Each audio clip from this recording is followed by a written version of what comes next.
Okay, love, the sad truth. Why am I making this show all the time? And like, what qualifies me? Darling, you know what it is? It's that I really failed at relationship badly. I did. Like, I had a 16-year marriage that was so difficult that I learned everything that a woman should never do to a man, and everything that a man should never do to a woman. Everything that kills sexuality, everything that kills friendship, everything that kills, health. Really, it was that bad. I mean, we were able to be intimate together 11 times in 16 years. Okay, we'll say the first year was like a regular relationship. That was pretty often. Maybe even the first 2 years.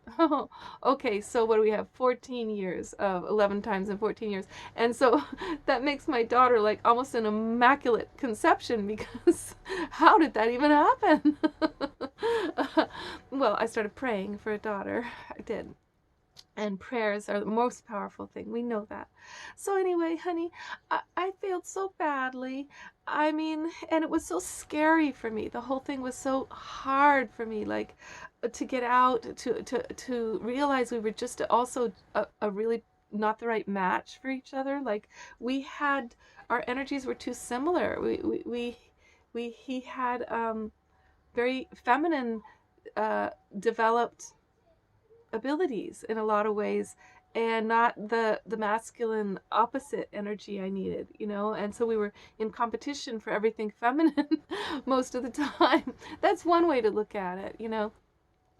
But it was lonely. It was very lonely for me, and scary at times too, because this person was an alcoholic, and for part of that time, and disorienting because he was having affairs a lot, and I was happy for him. Like I wanted him to.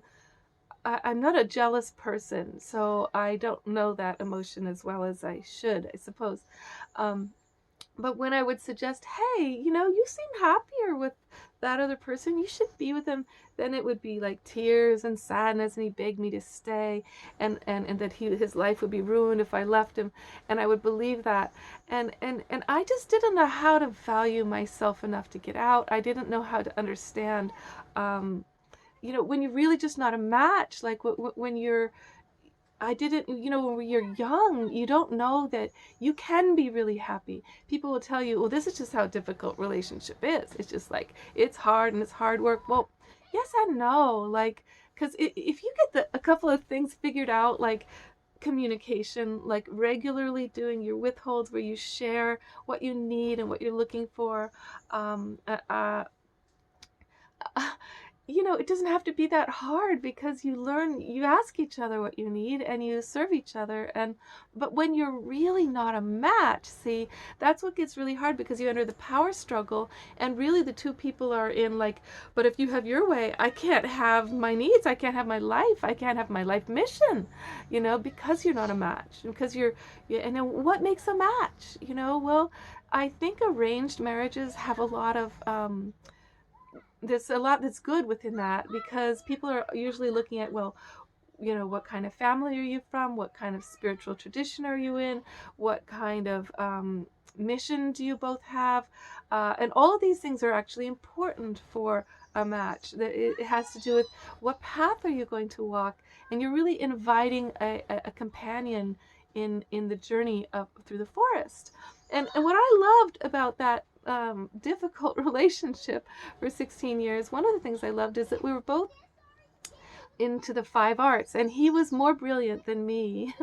Okay, I'm brilliant too, but he was so brilliant in painting and in music and in dance and in theater and in writing, that he was always helping me be better at what all of my mission, which is about the arts and healing through the arts. And so although we didn't have so we did have the path, and we're both into shamanism and healing through natural ancient ways. So we were walking the same path, but without the polarity exchange, and without the skills for kindness, and without the chemistry that we needed.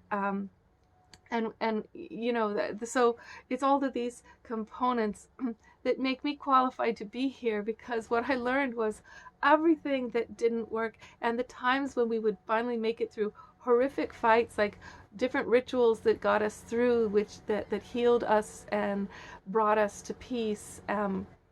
So I have so many of these skills now. I mean, if you go through 14 years of it not working out and you really deeply love the person in many ways, and it's so bad at times that you're barely surviving, but then you do survive. Not only survive, you thrive, what without having your own needs met. There's a kind of a sacrifice that I went through.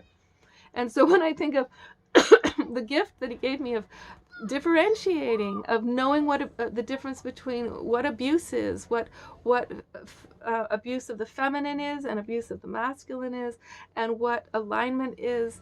Oh my God, what a gift to have that really rough, difficult relationship give me so much understanding of humanity's dance. And and so thank the person who put you through hell. Like, I'm sure he thinks of me that way. I mean, you know, thank them, because that's where, you know, this world, like once you learn to love and you learn those skills and you realize it is a game that has certain rules. And if you stick by those rules, you can win the game. And it doesn't seem mean